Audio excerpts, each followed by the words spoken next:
Pertama dalam sejarah, ribuan umat muslim sholat tarawih di Times Square, Amerika Serikat, video viral di media sosial. Bulan suci Ramadan merupakan bulan yang dinanti-nantikan bagi umat muslim di seluruh dunia untuk merasakan ibadah sholat tarawih. Belakangan beredar video ribuan umat muslim di Amerika Serikat sholat di kawasan Times Square di New York.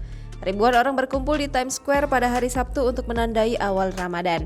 Bahkan 1.500 makanan dibagikan pada malam itu untuk menyambut bulan suci Ramadan pada 2 April 2022.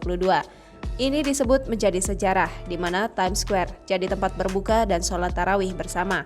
Tak sedikit dari warga lokal yang melihat dan memotret semua umat muslim tengah sholat tarawih di tengah tempat ikonik di Amerika Serikat.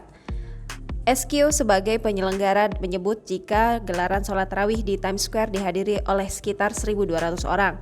SQ mengatakan kepada Leah Miskin dari CBS2 bahwa dia ingin doa khusus ini dibacakan di jantung kota karena suatu alasan. Lebih lanjut dilansir dari Middle East Eye, penyelenggara acara atau SQ mengatakan bahwa ia berharap tontonan sholat berjamaah akan membantu non-muslim belajar tentang Islam. Pasal sikap warga New York terhadap Islam dan Muslim telah banyak dibentuk oleh serangan 9/11 dengan konstruksi yang diusulkan dianggap Islami. Yang paling menonjol adalah kerap dijadikan perlawanan dari kelompok masyarakat. Sami Rizwan, warga lainnya mengatakan kepada MEE bahwa uang yang digunakan SQ untuk mendanai acara tersebut dapat digunakan untuk memberi makan para tunawisma atau kelompok rentan lainnya di kota tersebut.